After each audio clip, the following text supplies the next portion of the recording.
Alhamdulillahi Rabbil Alamin Ar-Rahmanir Rahim Maliki Yawmiddin Iyyaka na'budu wa iyyaka nasta'in Ihdinas siratal mustaqim Siratal ladzina an'amta 'alaihim ghairil maghdubi 'alaihim waladdallin.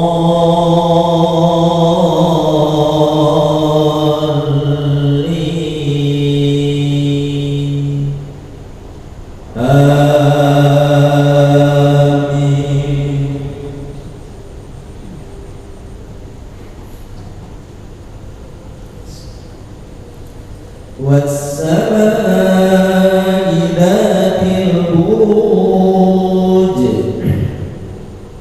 واليوم الموعود وشاهد ومشهود قتل أصحاب الأخدود النار ذات الوقود إذ هم عليها قعود وهم على ما يفعلون بالمؤمنين شهود وما نقموا منهم إلا أن يؤمنوا بالله العزيز الحميد الذي له ملك السماوات والأرض والله على كل شيء شهيد إن الذين فتنوا المؤمنين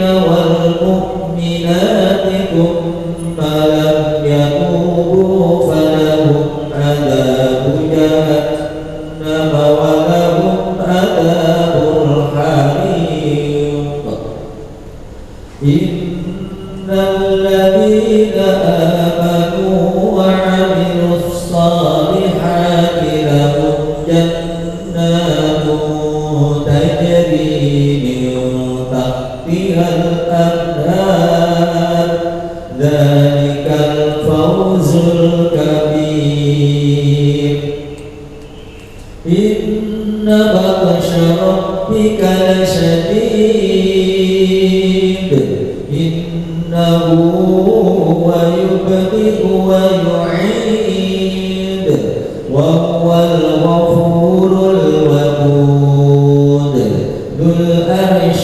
المجيد فعال لما يريد هل أتاك حديث الجنود فرعون وثمود بل الذين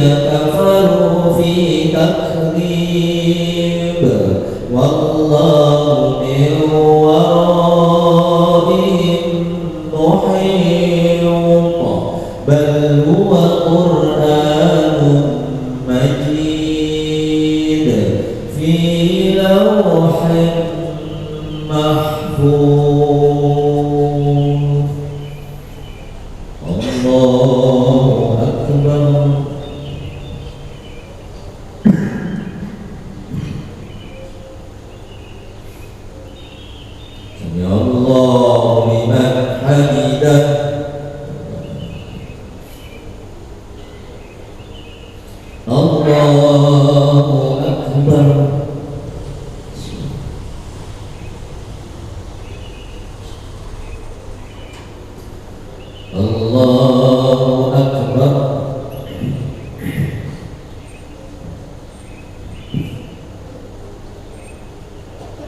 Allahu Akbar.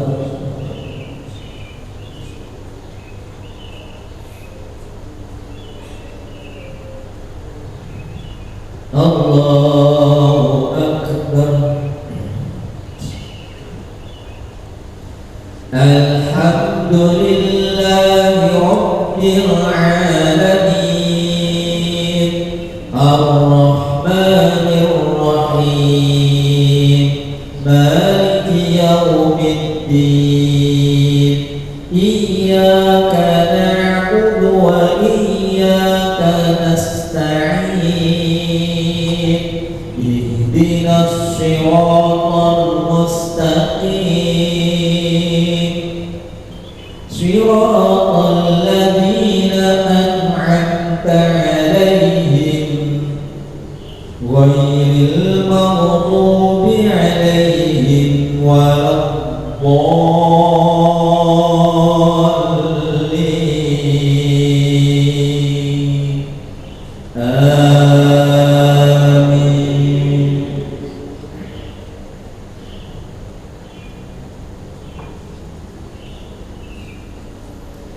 Was-samaa'i wat-tariq, wa ma adraka mat-tariq, an-najmu ats-tsaqib, in kullu nafsin lamma 'alayha hafiz, falyanzuril insanu mimma khuliqa, khuliqa min ma'in dafiq, yakhruju min bainis sulbi wat-tara'ib, innahu 'ala raj'ihi laqadir, yawma tublas sarair, fama lahu min quwwatin wala nakhir,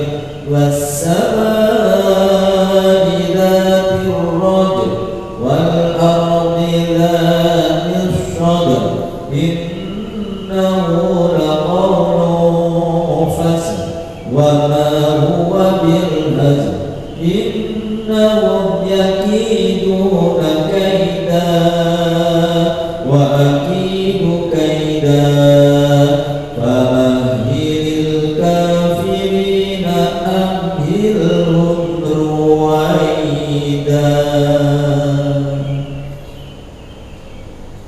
Allahu Akbar.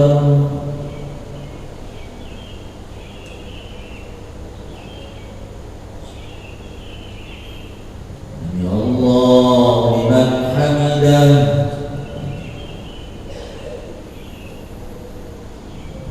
Allahu Akbar.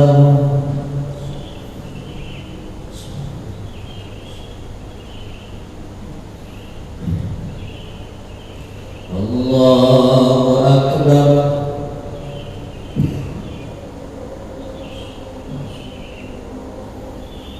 Allahu Akbar.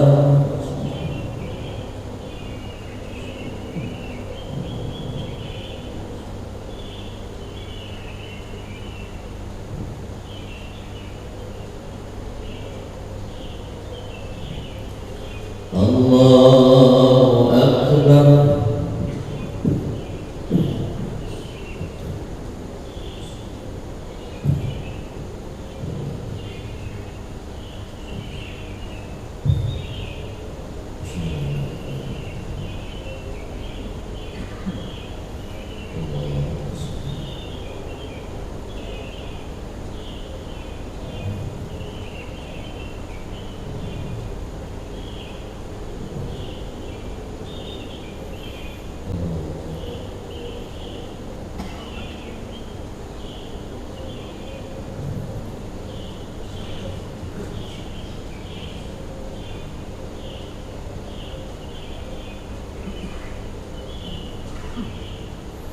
Assalamualaikum warahmatullahi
Alhamdulillahirrahmanirrahim. Wassalatu wassalamu ala asyrofil mursalin Nabi Muhammad sallallahu alaihi wasallam. Lalu yang Allah betul kepada Allah Subhanahu wa taala segala kepada karunia sehingga kita bisa hadir sekali ini. Salawat dan salam kepada Nabi kita Nabi Muhammad sallallahu alaihi wasallam sahabat sahabat dan mulia. Ya Allah, apabila kita sudah masuk di tahap kedua di bulan ini dan insyaallah pagi hari ini akan ada kajian rutin motivasi Islami dari guru kita di Ustaz Awang Surya. Semoga apa yang beliau sampaikan ini mendapatkan bagi kita tambah ilmu dan mendapatkan motivasi kita dalam kehidupan kita sehari-hari. Selanjutnya kami juga kemudian nanti jam 7 pagi insyaallah kita akan ada silaturahmi. Kami mudah Bapak Ibu dan juga keluarga hadir di halaman masjid kita jam 7 sampai jam 9. Mungkin ada Bapak Ibu yang belum bertemu setelah Lebaran kemarin, kita bersilaturahmi lagi sambil sarapan pagi. Itu yang bisa saya sampaikan. Terima kasih. Assalamualaikum warahmatullahi wabarakatuh.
Bismillahirrahmanirrahim. Assalamualaikum warahmatullahi wabarakatuh. Alhamdulillahirabbil alamin. Wassalatu wassalamu ala asyrafil anbiya'i wal mursalin wa ala alihi wa ashabihi ajma'in. Allahumma inna nas'aluka 'ilman nafi'an wa rizqan thayyiban wa 'amalan mutaqabbalan. Rabbi shrah li sadri wa yassir li amri wa hlul 'uqdatam min lisani yafqahu qawli.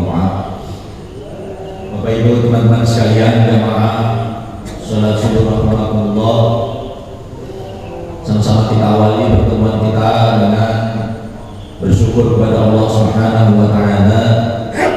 Allah masih memberikan banyak kenikmatan kepada kita, nikmat sehat, nikmat waktu luang, nikmat iman dan Islam. Dengan nikmat-nikmat itu Allah permudah langkah kita untuk memenuhi panggilannya. Kita melaksanakan perintahnya. Baru saja kita tunaikan sholat subuh secara berjamaah. Sama-sama kita berdoa memohon kepada Allah Subhanahu wa taala, semoga Allah Subhanahu wa taala menerima semua amal ibadah kita.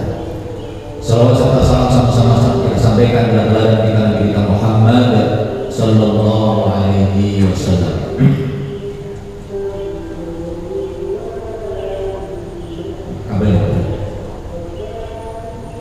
Baik teman-teman sekalian, sambil menunggu teknis, kita baru saja meninggalkan bulan Ramadan, bulan yang sama-sama kita pahami sebagai bulan pendidikan, syahrul tarbiyah. Maka teman-teman sekalian,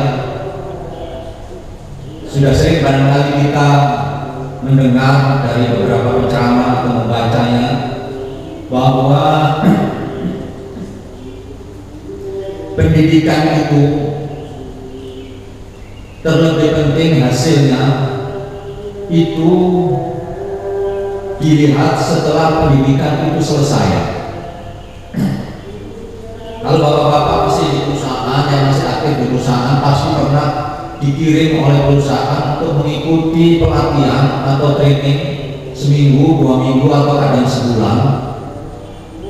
Memang penting bahwa kita selama pelatihan itu harus mendapatkan nilai yang terbaik.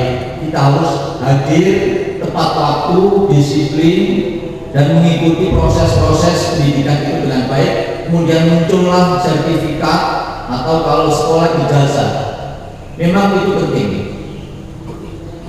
Tetapi terlebih penting adalah setelah kita kembali ke pekerjaan, kembali ke perusahaan, apakah kita bisa mempraktekkan ilmu yang kita dapat setelah pendidikan itu. Kalau ada orang di masa pendidikan itu nilainya bagus, semua sempurna, tidak pernah bolos, ujian-ujian diikuti nilainya bagus, kemudian balik ke kehidupan normal, bekerja normal, terus kemudian tidak menunjukkan perubahan, hasil dari pendidikan itu tidak tampak dalam proses bekerjanya, maka menjadi pertanyaan, ini sebenarnya ijazahnya benar enggak, sertifikatnya benar atau tidak? Maka demikian pula kita teman-teman sekalian, Bapak Ibu jamaah yang dirahmati oleh Allah, apakah kita ini termasuk peserta syahrul tarbiyah dan pendidikan yang berhasil atau tidak? Itu terlihat di bulan Syawal dan seterusnya ini, apalagi di bulan Syawal ini yang masih baru. Ini bisa kita lihat, kita ini banyak orang-orang yang dapat sekedar sertifikat atau ijazah yang gak ada apa-apanya, atau memang kita ini termasuk orang yang lulus sebenarnya. Maka bisa dilihat perilaku kita di bulan Syawal ini, teman sekalian. Dan kata Rasulullah SAW, orang-orang yang tidak ada bekasnya sama sekali bulan puasa dijalani walaupun dia rajin, tidak makan, tidak minum, tidak ada yang batal, tapi kemudian keluar dari bulan Ramadan itu tidak ada bekasnya, maka inilah yang disebut puasa yang sia-sia itu, pendidikan yang sia-sia belaka. Begitu itu kata Rasulullah SAW, banyak jumlahnya. Kamu min shomini laisa lahu min siyamihi illa al-jum'al atas. Berapa banyak orang berpuasa tidak mendapat apa-apa, kata Rasulullah, kecuali lapar dan haus, lapar dan dahaga. Perhatikan, kecuali lapar dan dahaga. Artinya orang ini sudah tidak makan, sudah tidak minum. Artinya orang itu tidak batal puasanya, tapi tidak dapat apa-apa. Ya, maka sekalian, tentu yang begini ini rugi. Ya, maka jangan sampai kita tidak termasuk di dalamnya. Jangan sampai kita termasuk di dalam orang-orang yang seperti ini. Nah, mari kita lihat apa dan bagaimana yang kita jalani selama bulan Ramadan kemarin. Mari kita lihat dan mari kita introspeksi di awal-awal ini. Apakah masih seperti ini hidup kita di awal Syawal ini? Kalau tidak, mari kita segera kembali pada kondisi hidup di awal Ramadan. Mana sekalian, kita semuanya sudah paham, manusia itu sebenarnya terdiri dari 4 unsur penopangnya, yaitu yang pertama itu fisikal, kebutuhannya itu makan, minum, olahraga, istirahat, berhubungan suami istri.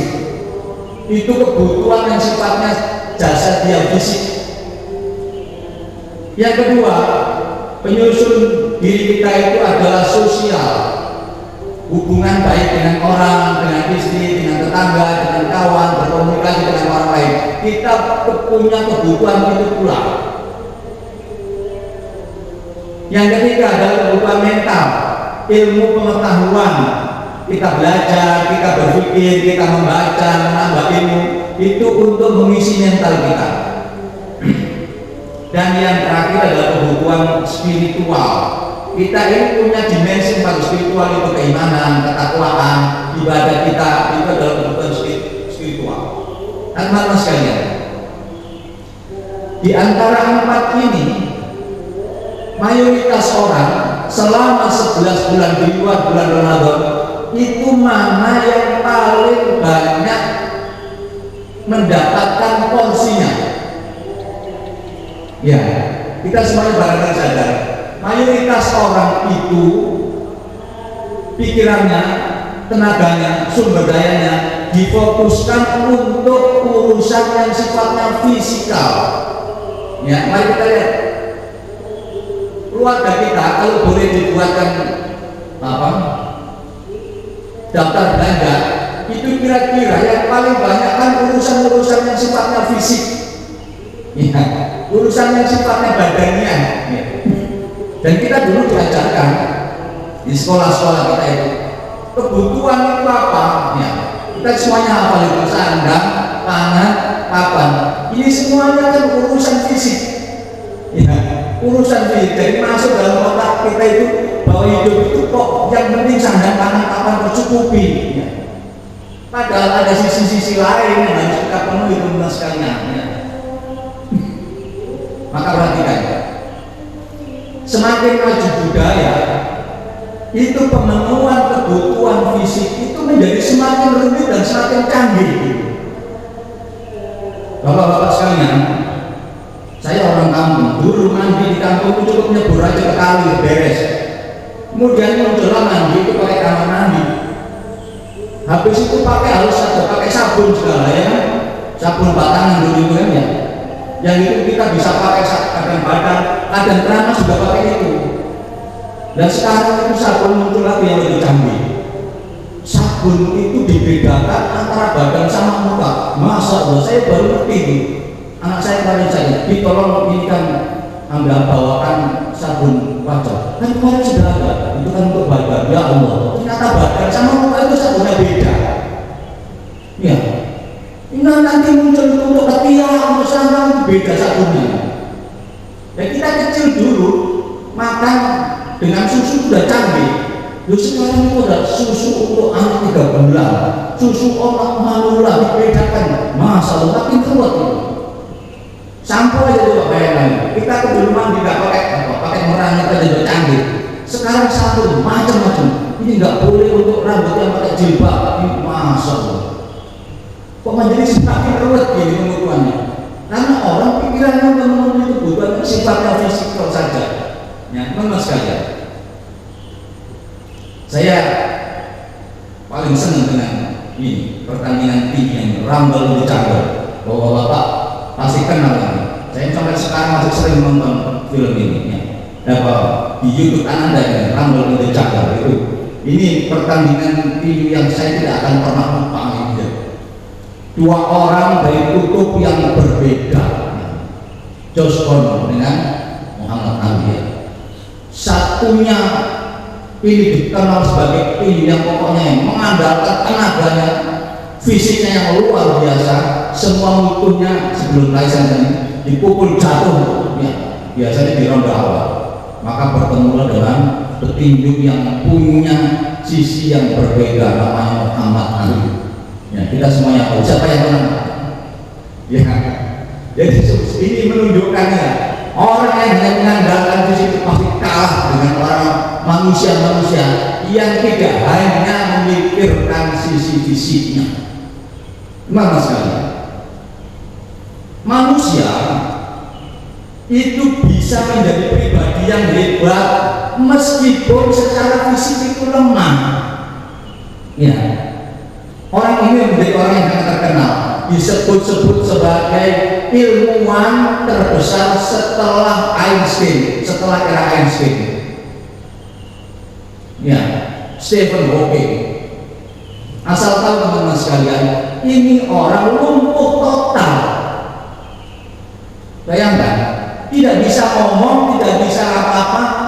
Bahkan kalau ngomong itu harus diterjemahkan lewat komputer. Tetapi kalau dia ngomong ditunggu jutaan orang.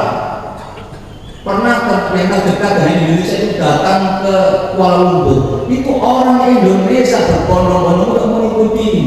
Padahal cuma lihat di layar, jadi kalau dia ngomong kan tidak bisa didengarkan. Itu muncul tulisan di layar. Masya Allah. Tapi ada orang yang secara fisik lumpuh total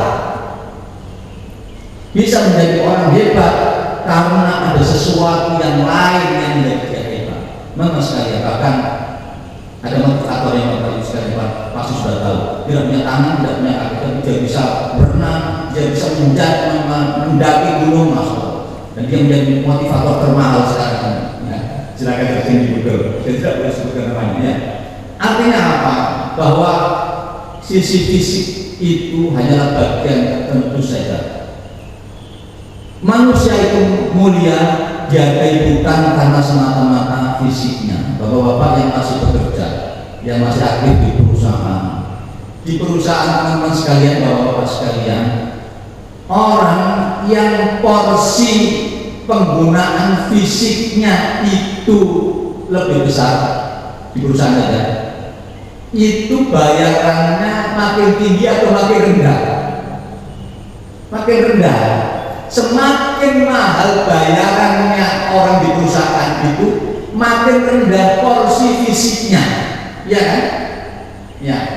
Jadi banyak menggunakan otaknya, menggunakan ilmunya, kemampuan berkomunikasi dan lain sebagainya, itu menjadi lebih penting daripada hanya sekedar fisik. Maka orang yang mengandalkan fisiknya nanti di masyarakat pun akan menjadi pribadi yang tidak bernilai kalau hanya itu yang diandalkan.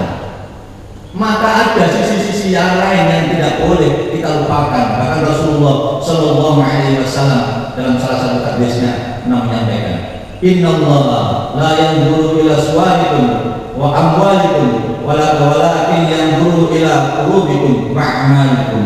Sesungguhnya Allah tidak melihat pada rupa dan harta kalian, tetapi Allah melihat pada hati dan amal kalian.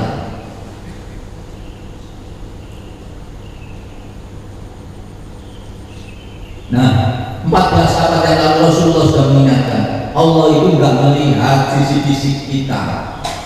Ya. Sahabat-sahabat Rasulullah itu ada yang secara fisik itu tidak istimewa, tetapi mendapatkan posisi yang istimewa. Yang kita semuanya tahu diantaranya Bilal bin Rabah, orang berkulit hitam yang dulunya itu budak. Terompahnya itu, suara terompahnya terdengar di surga ketika Rasulullah SAW itu. Bayangkan, orang-orang yang secara kasat dilihat secara fisik itu tidak istimewa, tapi mendapatkan posisi yang istimewa di hadapan Allah Subhanahu wa Ta'ala. Di dunia ini pun teman-teman sekalian, orang-orang yang hanya mengandalkan fisiknya belaka, pasti dia tidak akan mendapatkan posisi yang istimewa di masyarakat kita. Nah, teman-teman sekalian, sebulan kemarin, bulan puasa kemarin, bulan Ramadan, kita dididik oleh Allah Subhanahu wa Ta'ala untuk mengubah hidup yang seperti itu, hidup yang semata-mata fokus pada urusan fisik itu kita ubah melalui pendidikan namanya Ramadan. Yang paling utama puasa itu, yang kita tahu membatalkannya itu adalah secara fikih makan, minum, berhubungan suami istri. Itulah simbol kebutuhan fisik yang justru harus kita hindari selama bulan Ramadan. Maka hidup itu di luar bulan Ramadan, praktekkan itu. Jangan hanya hidup fokus untuk urusan fisik semata. Nanti hidup ini tidak mengantarkan kita menjadi pribadi yang mulia. Ya, maka bawa itu keluar bulan Ramadan. Kemarin kita yang selama bulan Ramadan bisa menjadi pribadi yang meninggalkan sejenak, mengurangi porsi-porsi fisik itu. Kita mencoba hidup, belajar, memperhatikan sisi-sisi yang lain. Percayalah teman-teman sekalian, urusan fisik kita itu, terutama yang kita diajarkan oleh guru-guru kita, sandang, pangan, papan, itu sudah dijamin oleh Allah Subhanahu wa Ta'ala. Artinya berikan porsi secukupnya saja, jangan terlalu mendominasi kebutuhan yang lain sehingga yang lain terkalahkan. Ini kisah yang menarik, yang barangkali kita sudah familiar ini, yaitu ketika di surat Maryam ayat 25. Ketika Maryam itu sudah mau melahirkan, beliau mengasingkan diri, menjauhkan dari orang-orang, karena dari orang mulia yang orang suci kemudian dianggap orang hina karena dianggap berzina. Kemudian beliau meninggalkan kaumnya dan dalam kondisi lemah, tidak makan, tidak punya makanan, sendirian. Maka kata Allah yang berfirman menyampaikan kepada Maryam, dan goyangkanlah pangkal pohon kurma itu ke arahmu, niscaya pohon itu akan menggugurkan buah kurma yang masak kepadamu. Perhatikan, orang dalam kondisi hamil tua, dalam kondisi lemah, sudah mau melahirkan, Allah mau kasih makan. Caranya bagaimana? Goyangkan pohon kurma, pangkal kurma itu. Bapak-bapak yang sudah pernah umur atau haji, tahu kan pohon kurma itu kecil atau besar? Besar. Sudah lemah, sudah sakit, disuruh goyangkan pohon kurma. Bisa goyang nggak kira-kira kurmanya? Nggak bisa. Ya. Tapi Allah perintahkan untuk goyangkan itu. Artinya nanti Allah yang jatuhkan itu, bukan kamu yang jatuhkan. Artinya apa? Urusan kebutuhan sandang, pangan, papan itu sudah lakukan saja apa yang kita bisa. Nanti Allah yang jatuhkan itu. Gak usah mendominasi pikiran kita, fisik kita. Anak-anak kita juga dari begitu, supaya ini lakukan saja apa yang kamu bisa. Nanti Allah yang jatuhkan kurmanya itu. Sebagaimana hajar, kalau kita umroh kan belajar pada hajar itu, ketika sudah perbekalan habis, yang dilakukan hajar hanyalah lari-lari dari sofa marwah, itu saja. Berapa kali mah? 7 kali. Kenapa 7 kalinya? 7 itu memang salah satu artinya adalah angka antara 6 dan 8. Tapi 7 itu artinya adalah maksimal dalam bahasa Arab. Ya, seperti kalau kita bilang itu orang katanya tidak habis 7 turunan. Memang turunan ke-8 harus miskin gitu. Ya, artinya nggak terbatas. Artinya hajar itu hanya bisa cuma itu, nggak punya apa-apa. Lari sofa marwah sampai maksimal sudah mentok. Akhirnya gimana? Airnya di mana? Sumur Zam-Zam. Memang di sofa marwah? Enggak. Ya. Enggak. Maka kita ini dalam urusan fisik untuk sandang, pangan, papan, sudahlah. Kita ini dibekali oleh Allah apa? Yang kita semuanya pasti bisa itu. Lakukan saja. Nanti Allah keluarkan sumur Zam-Zam yang kita tidak tahu sumbernya di mana. Ya. Lakukan saja apa yang sudah Allah titipkan, lakukan secara maksimal. Nanti Allah bukakan kebutuhan kita, Allah dari arah yang tidak disangka-sangka. Teman-teman sekalian, maka biasanya di awal Ramadan saya ingatkan, sudahlah Ramadan mari kita fokus pada urusan lain, jangan mikir urusan yang di luar yang Ramadan ini. Nanti Allah penuhi apa yang kita inginkan sekalian ya. Saya barangkali sudah sering sampaikan, saya tidak pernah mikir urusan baju lebaran, tidak pernah saya. Karena memang keluarga saya tidak pernah ngajarin begitu. Saya tidak pernah dulu kecil itu harus ya sekali 2 kali aja. Setiap lebaran harus beli baju lebaran, enggak.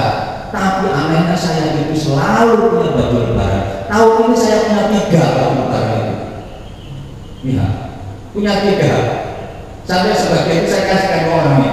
Ini baju yang saya sampai lupa. Ini diberikan siapa? Saya tidak tahu. Sarung itu saya kalau pakai masih ada yang baru, tanya ini. Ini diberikan siapa? Ini tidak ada buktinya.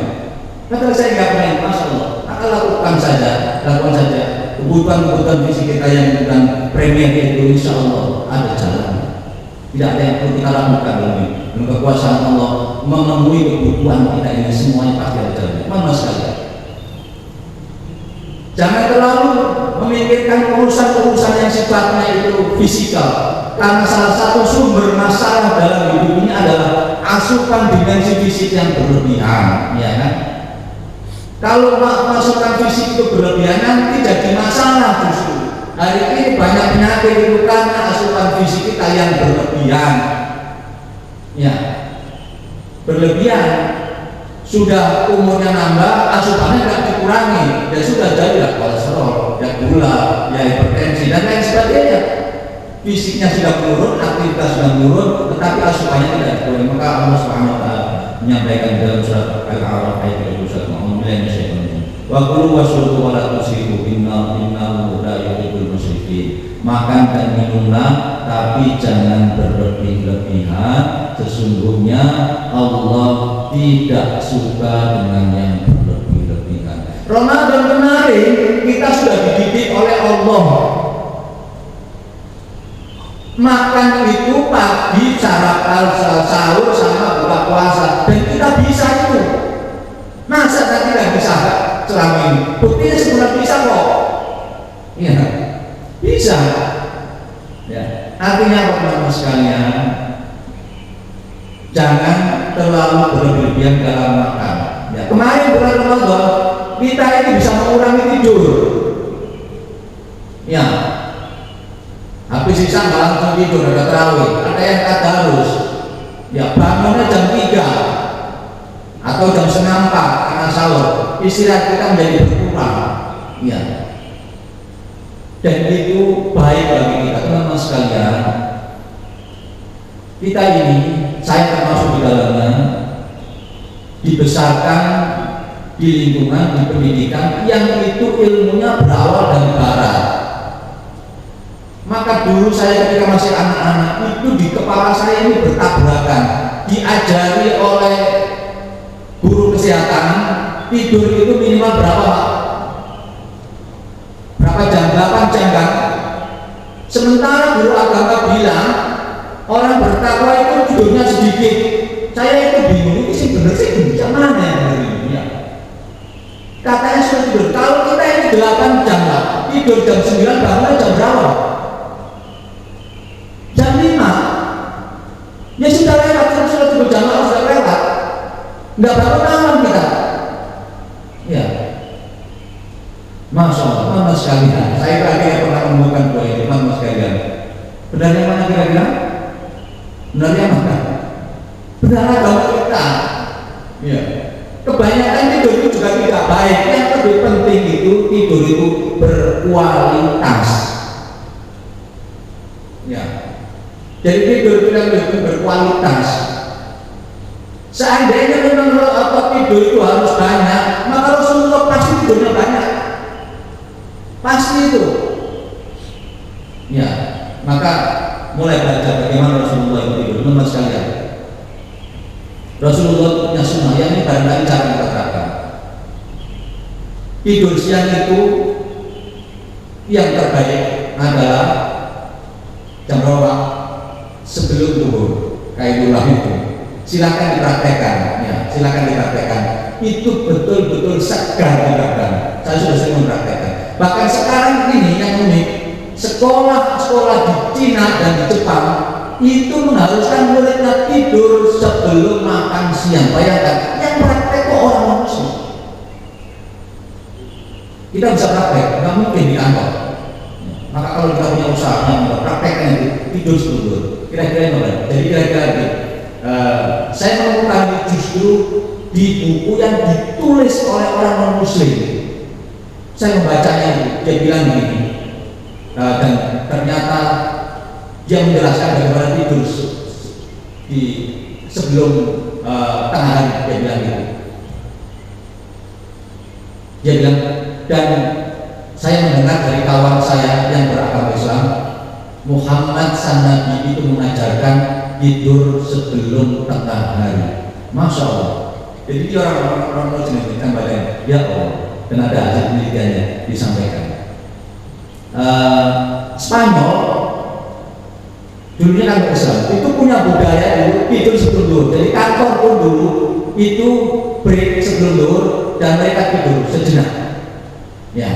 Tetapi kemudian diganti oleh itu dihilangkan oleh Spanyol modern dan ada penelitiannya ternyata itu menurunkan produktivitas. Nah, teman-teman sekalian, jadi tidur berlebihan itu juga membawa dampak. Kalau kita penuhi kebutuhan fisik dan istirahat berlebihan, justru membawa dampak yang berkata ini ya. Berat badan bermasalah, risiko diabetes, meningkatkan. Dan saya paling pernah baca sebuah kutipan baca penelitian, semakin orang yang berlebihan tidur itu umurnya cenderung pendek. Ya, maka jangan banyak tidur supaya nggak banyak nggak pendek usianya. Nah, teman-teman sekalian, itu yang pertama. Jadi jangan hanya hidup di luar bulan Ramadan. Kami sudah diajarkan di bulan Ramadan, jangan terlalu fokus pada urusan yang sifatnya fisikal. Yang kedua, mari kita kembali ke pendidikan Ramadan, yaitu memperhatikan sisi-sisi dimensi sosial kita. Puasa itu dilakukan dengan cara kita tidak makan selama periode tertentu, ditutup dengan memberikan makan. Artinya itulah inti puasa itu, supaya kita ini hidup memperhatikan orang lain, berbaik-baik kepada orang lain. Itulah yang namanya ibadah sosial. Kemarin kita bulan Ramadan menjadi bagian baik, senang beramal, senang bersedekah, senang ngasih sesuatu pada tetangga. Maka teruskan itu di bulan Ramadan, di luar bulan Ramadan, karena itulah inti dari ketakwaan itu. Ini ayat yang terkenal. Alhamdulillah. Wasari'u ila magfiratin min rabbikum wa jannatin arduha samawati wal ardu uiddat lil muttaqin. Dan bersegeralah kamu mencari ampunan Tuhanmu dan mendapatkan surga yang luasnya seluas bumi dan langit, yang disediakan untuk orang-orang yang bertakwa. Siapa orang yang bertakwa? Alladzina yunfiquna fis sarra'i wal dharra'i wal kadhiminal ghaidh wal 'afina 'anil nas. Yaitu orang-orang yang mau berinfak, mau berbagi, bersedekah, baik dalam waktu lapang maupun sempit, dan orang-orang yang menahan amarahnya, dan orang yang memaafkan orang lain, dan Allah mencintai orang yang berbuat kebaikan. Teman-teman sekalian, kita puasa kemarin targetnya menjadi orang yang bertakwa.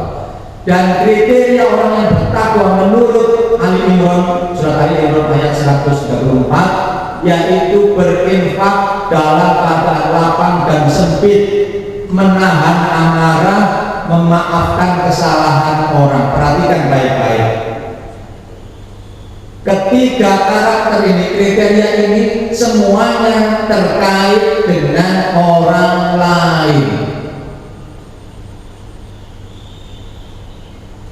Maka orang yang berpuasanya berhasil, orang yang berpuasanya sukses, itu orang yang hidup tidak hanya mikir dirinya, tapi mikir orang lain. Hidup tidak hanya untuk memenuhi kesenangannya, tapi memikirkan kesenangan orang lain.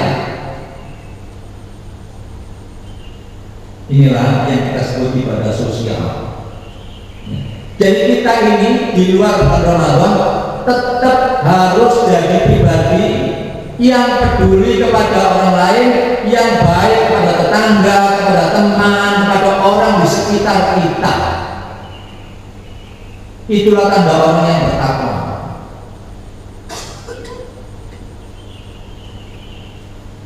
Teman-teman sekalian, percayalah, kalau kita ini jadi orang baik ke teman-teman kita, ke lingkungan kita, tetangga kita, saat kita ada masalah, orang lain tidak segan, tidak perlu diminta, dengan senang hati mereka menawarkannya bantuan kepada kita. Sementara kalau kita ini menjadi pribadi yang dikenal buruk perangannya kepada lingkungan kita, saat ada masalah, orang lain berpikir 1000 kali untuk menolong kita. Sebagaimana gambar ini, ya, ular ini punya masalah, dia kejebak di kaleng minuman kali hidupnya. Video ini pernah viral, saya kemana-mana. Kita berani mau nggak nolong? Sebenarnya kita kasihan, tapi mau nolong itu mikir, nah nanti saya dipakai ini.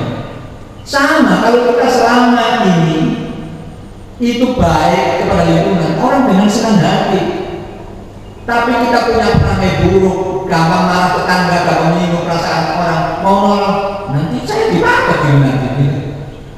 Nanti malah saya yang disalahin. Orang mau menolong nanti berpikir 1000 kali.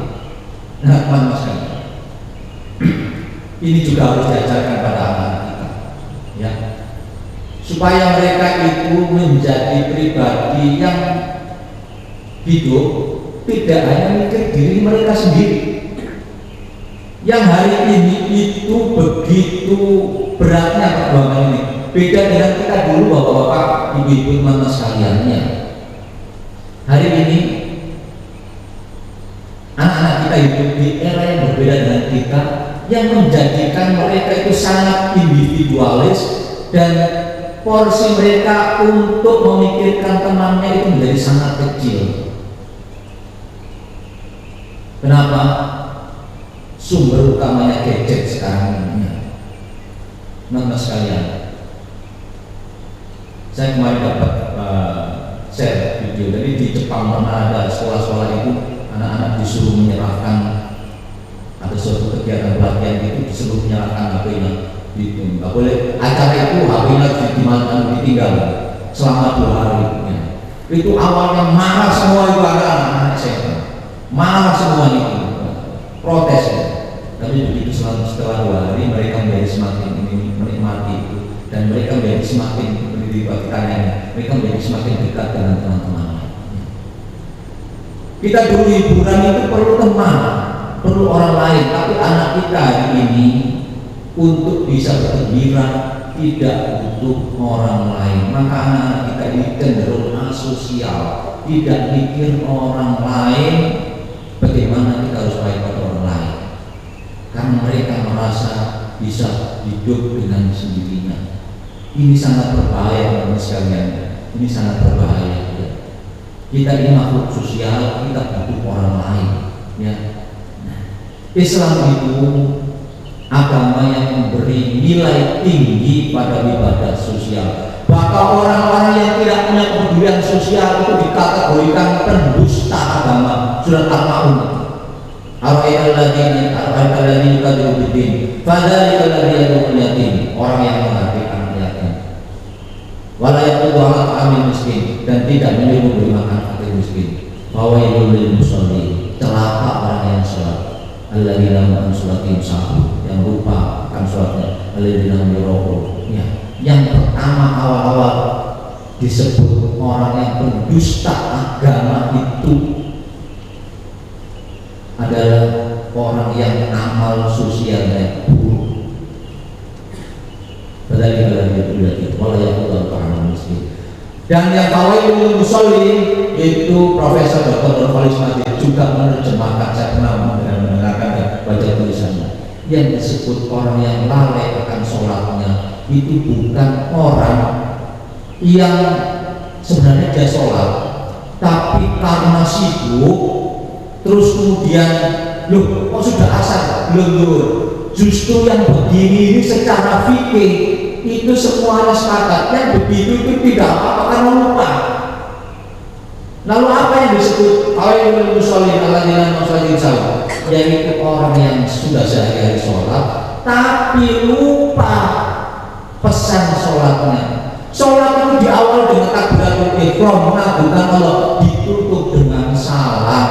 Sholat itu diawali dengan membangun hubungan baik pada Allah, Allahu Akbar, ditutup dengan assalamualaikum, mendoakan kebaikan orang di kiri kanannya. Kalau ada orang sholat hanya baik kepada Allah, tidak baik pada tetangga, tidak baik kepada teman-teman di sekitarnya, sering menyakiti hati orang, fawailul musallin, itu orang yang di neraka lain nanti itu. Orang yang tidak baik secara sosial, itulah orang yang celaka itu. Mama sekalian, ya, bulan malam kemarin menjaga kita menjadi orang-orang yang peduli pada orang lain. Maka jaga itu. Keluar dari bulan Ramadan, kita terus menjadi pribadi yang secara sosial itu berkualitas, menjadi orang yang baik kepada teman, kepada tetangga, melakukan segala sesuatu, mikir ini kalau saya begini nanti tetangga saya terganggu atau tidak. Ya, nanti kalau saya begitu, ini ada teman saya terganggu atau tidak. Ya. Walaupun boleh jadi itu tidak melanggar apa-apa, tidak melanggar aturan. Ya. Saya sering contohkan ini. Kalau bapak-bapak makan di daerah sini, di bubur sini, gitu ya. Memang di jalan itu tidak ada larangan parkir, di sini tidak ada. Tapi kalau kita makan, mencari makanan hanya belain makan favorit, kemudian kita sampai tidak bagian parkir di jalan, dan orang lain jalannya macet gara-gara kita ngebelain makan yang favorit, itu tidak baik secara sosial. Memang tidak ada aturan yang kita langgar, tidak ada. Ya, Mama sekalian, bukankah kita sering melihat perilaku yang begini? Di Rawamangun itu ada toko parfum di jalan sempit itu, kalau dari sini kanan, ya kan? Pernah itu macet parah. Saya kenapa? Ada orang beli parfum loh Pak, parkir di situ. Ya Allah, ini belajar Islam ke siapa yang begini? Mbok yang masuk ke pelatihan parkir di satu jalan balik kan bisa. Ya. Anak-anak kita harus diajari yang begini ini, Pak. Harus diajari. Nah, ini memang nggak melanggar. Kan nggak ada aturannya ini, nggak boleh melanggar, nggak boleh parkir nggak ada. Iya, tapi ini mengganggu orang. Kita sudah puasa, kita sudah diajari oleh puasa. Masa begini nggak ngerti? Ya. Melakukan segala sesuatu harus kita pikir ini bukan hanya untuk diri kita, tapi orang lain. Ya.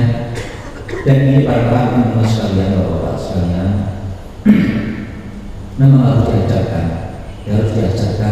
dari kecil supaya kita tahu, apalagi sekarang ini ya, harus diajarkan supaya kita ini anak-anak kita nanti juga tahu bagaimana hidup di tengah masyarakat ini. Dan yang kedua, kita ini selama bulan Ramadan menjadi pribadi yang sangat spiritualis. Ya, buktinya apa? Kita itu rajin datang ke masjid, rajin ngaji, bahkan itikaf dan lain sebagainya. Kita punya ibadah ditambah. Maka di luar bulan Ramadan, mari hidup itu terus memperhatikan dimensi spiritual kita. Hidup tidak hanya urusan fisik belaka. Dimensi spiritual adalah aspek tertinggi dalam kehidupan manusia yang dimana dia belajarkan makna hidup dan tujuan hidup. Kemana hidup nanti tidak pernah kita dapatkan dalam pendidikan yang sifatnya itu tidak ada agamanya, yang liberal apalagi. Kita ini butuh dimensi spiritual supaya tahu hidup ini mau kemana, tujuan kita apa, kebahagiaan hidup kita ini sangat dipengaruhi oleh sisi spiritual kita. Teman-teman sekalian, bukankah di dalam bulan Ramadan kemarin kita sudah menjadi pribadi yang sangat spiritualis? Kita menjadi pribadi yang pasti kita menjadi lebih alim, rajin ke masjid, sholat sunnahnya ditambah. Maka jaga itu di luar bulan Ramadan. Mari kita perhatikan. Salah satu wujudnya orang bertakwa, ini surat yang lain, surat Al-Tadariyah. A'udzubillahi minasyaitonir rajim. Innal muttaqina fi jannatin ma'wiyun. Sesungguhnya orang-orang bertakwa itu ada di dalam surga yang di dalamnya ada taman-taman dan mata air. Ya. Tadi disebutkan surga itu orang bertakwa, pada surga ini juga cuma ditambahin ada taman-taman dan mata air. Teman-teman sekalian, melihat membaca ayat ini harus dengan konteks pemahaman orang yang tinggal di Arab Saudi ya. Soalnya kalau kita baca dengan kacamata orang Indonesia, di surga itu isinya nanti taman-taman sama mata air. Kayaknya kayak di kampung saya ya. Ini kan diturunkan di konteks orang Arab Saudi, di mana ya taman itu sesuatu yang istimewa, apalagi mata air, kan ya. Itu sesuatu yang istimewa, sesuatu yang tidak tergambarkan, tidak terbayangkan bisa mereka miliki ya. Di dalam surga itu akhiri nama atau robu, mereka menerima pemberian dari Tuhan mereka. Innal kanu wablada likamuksimin. Ya. Sebelum itu di dunia mereka adalah orang-orang yang suka berbuat baik. Ya. Jadi orang bertakwa itu, yang kita berpuasa itu adalah orang-orang yang suka berbuat baik. Tadi sudah saya katakan di dimensi sosial. Maka keluar dari bulan Ramadan ini kita tetap harus jadi orang yang baik kepada orang lain. Kamu qalilan minal laili ma yahjaun adalah mereka itu sedikit tidurnya di malam hari. Kembali lagi ya. Orang yang bertakwa itu yang dididik oleh Ramadan sedikit tidurnya di malam hari. Kenapa? Coba tadi saya sudah sampaikan. Habis isya nggak langsung tidur, pakai terawih, ada yang 17, ada yang 23. Di sini kira-kira setengah jam lah, setengah 9. Ada yang tadarus jam 9, jam 10 malam terakhir kita itikaf lagi. Pertanyaannya sekarang, kemarin kemarin di bulan Ramadan kita mayoritas yang mulai minimal berapa rakaat? 11 rakaat. Ada yang nanti nambah lagi di malam hari. Ya. Sekarang masih bulan Syawal. Ya. Berapa rakaat sholat malam kita? Berapa rakaat? Ayo. Ada yang masih 11? Kemana kalau nggak 11? Masa baru berapa minggu sudah hilang? Ya. Kemana yang kemarin itu 11 itu? Maka nanti sama dengan kalau kita ngutus anak kita, anak buah kita, pendidikan, balik lagi, katanya sudah bisa ngetik komputer. Mana ngetiknya? Oh nggak bisa. Sama dengan kita. Kemarin minimal 11 rakaat kita, bahkan ditambah ya. Ya. Sekarang mana hasilnya? Sudah 2 minggu ini masih nggak 11. Masa 2 minggu sudah lewat, sudah lupa. Ya.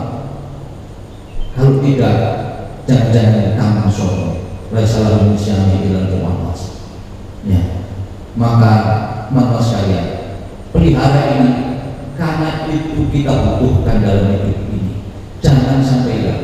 Kalau 11 rakaat itu berat, ya saya diajarin guru-guru saya dicicil. Ya. Habis Aisyah jangan cepat pulang.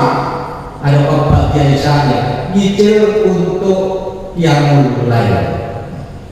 Dia dapat 2, dapat 4, dapat apa? Nanti ditambah menjelang subuh. Kalau kelas 11 nggak apa-apa lebih baik. Ya. Supaya itu ada sisanya, ada hasilnya. Itulah sisi spiritual yang harus kita pelihara. Wabil ashari hum yastaghfirun. Di masa sahur, ashar sebelum subuh, mereka itu orang-orang bertakwa itu mohon ampun kepada Allah. 1 bulan penuh kemarin puasanya 30 hari, berarti 30 hari kita ini bangun sahur. Kira-kira jam berapa Pak kita bangun rata-rata? 3:30 atau jam 4 kan ya? Ya. Sekarang masih 2 minggu. Jam berapa kita bangun sekarang? Lewat. Kemana yang kemarin?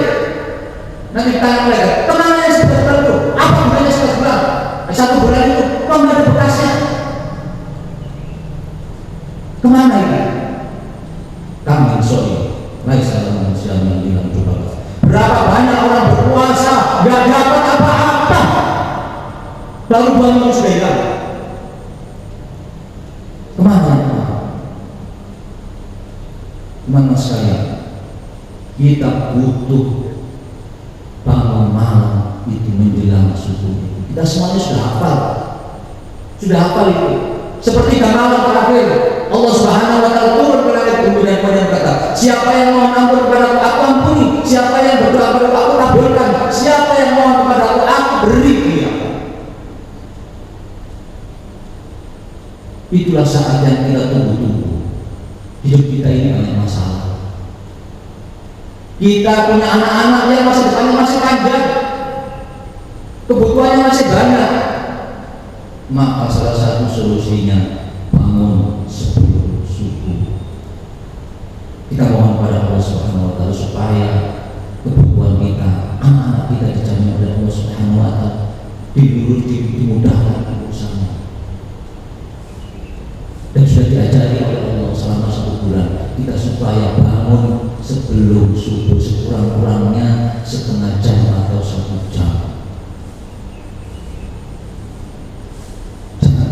Teman-teman sekalian, jangan tinggalkan itu. Jangan tinggalkan itu sayang supaya pendidikan kita ini tidak sia-sia.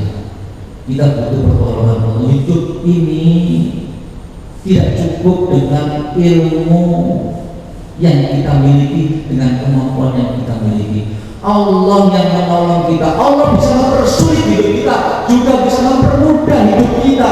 Makanya dekat dengan Allah. Allah sudah membuka pintu open house di sepertiga malam terakhir. Terus kita berdoa, jangan-jangan itu malaikat melihat kita berdua, mereka pengen aja. Katanya banyak masalah. Katanya pengen dijamin hidupnya, dimudahkan hidupnya. Sudah diajarin 1 bulan bangun itu sebelum subuh. Ini 14 nunggu azan subuh. Ya, jangan sampai bilang mas sekalian. hum yastaghfirun, dan mohon ampun. Saat yang terbaik mohon ampun kepada Allah Subhanahu wa taala adalah saat di antaranya adalah saat menjelang subuh. Mama sekalian, sudahlah ngaku saja dosa kita ini banyak, sadar atau tidak. Nggak usah pakai nanya kepada siapa-siapa ya. Apalagi kalau kita nanya pada diri kita sendiri, dosa saya apa ya? Nggak ketemu. Ya. Kalau ingin tahu dosa kita, cari orang yang benci sama kita, cepat itu ketemunya. Ya, kalau nyari dosa kita, terus kita perlu dikatakan dosa apa ya saya ini, nggak ketemu. Saya itu pernah, guru saya itu pernah cerita, Pak. Guru saya ini salah satunya dakwah di lokalisasi itu, Pak. WTS itu, ya ceramah di situ. Terus ada tanya jawab, ada yang nanya, Ustaz nanya boleh nggak ya? Boleh, silakan Bu. Ini seminggu ini kok rezeki saya seret ya Ustaz, pelanggan nggak ada yang datang.